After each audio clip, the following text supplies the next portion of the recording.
The story you are about to hear represents a missing piece in the puzzle of modern history. Without this knowledge, many contemporary events are simply beyond understanding. You are about to hear a man tell you that the major tax-exempt foundations of this land, since at least 1945, have been operating to promote a hidden agenda.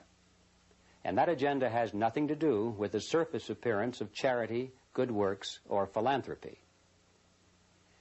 This man will tell you that the real objectives include the creation of a worldwide collective estate, including the Soviet Union, which is to be ruled from behind the scenes by those same interests which now control the tax-exempt foundations. The man who tells this story is none other than Mr. Norman Dodd, who in 1954 was the staff director of the Congressional Special Committee to investigate tax-exempt foundations, sometimes referred to as the Reece Committee, in recognition of its chairman, Congressman Carroll Reece. The interview you are about to see was conducted by me in 1982. I had no immediate use for the material at that time, but I realized that Mr. Dodd's story was of extreme importance, and since he was advanced in age and not in good health, I simply wanted to capture his recollections on videotape while he was still with us. It was a wise decision because Mr. Dodd did pass away just a short time afterward. In recent months, there has been a resurgence of interest in the substance of Mr. Dodd's story, and we have decided to make it available to the general public. And so what now follows is the full, unedited interview, broken occasionally only for a tape change or to omit the sound of a passing airplane. It stands on its own as an important piece in the puzzle of modern history. Mr. Dodd, let's begin this interview by a brief statement for the record, telling us who you are, what your background is, and your qualifications to speak on this subject.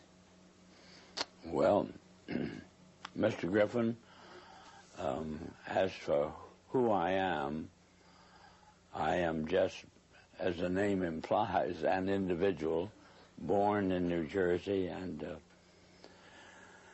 educated in private schools, eventually in a school called Andover, Massachusetts, and then Yale University, and running through my whole period of being brought up and growing up, I have been an indefatigable reader, and I have had one major interest, and that was this country, as I was led to believe it was originally founded.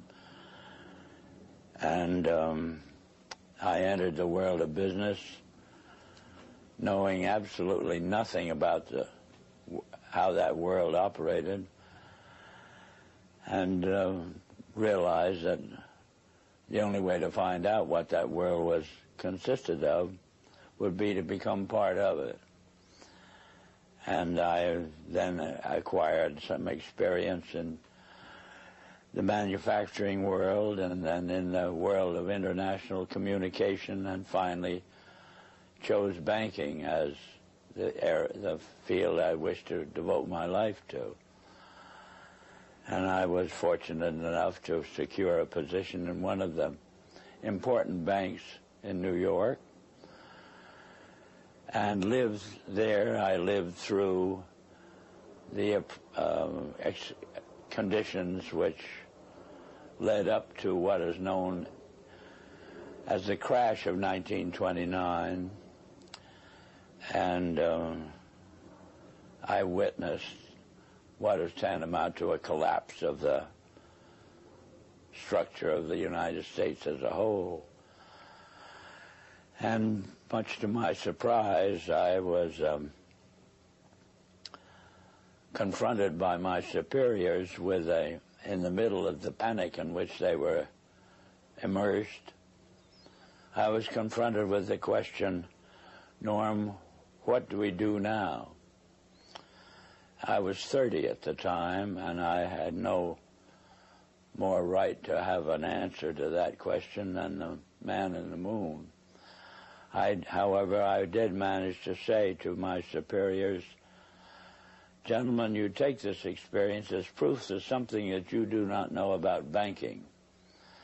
And you better go find out what that something is and act accordingly. 4 days later, I was confronted by the same superiors with a statement to the effect that, Norm, you go find out. And I really was fool enough to accept that assignment, because it meant that you were going out to search for something and nobody could tell you what you were looking for. But I felt so strongly on the subject that I consented to. I was relieved of all normal duties inside the bank, and 2.5 years later, I felt that it was possible to report back to those who had given me this assignment. And so I rendered such a report, and as a result of the report I rendered, I was told the following: Norm, what you're saying is we should return to sound banking. And I said, yes, in essence, that's exactly what I'm saying. Whereupon I got my first shock, which was a statement from them to this effect: we will never see sound banking in the United States again. And they cited chapter and verse to support that statement. And what they cited was as follows: since the end of World War I, we have been responsible for what they call the institutionalizing of conflicting interests, and they are so prevalent inside this country that they can never be resolved. This came to me as an extraordinary shock, because the men who made the statement were men who were deemed as the most prominent bankers in the country. The bank of which I was a part was spoken of as a Morgan bank, and coming from men of that caliber,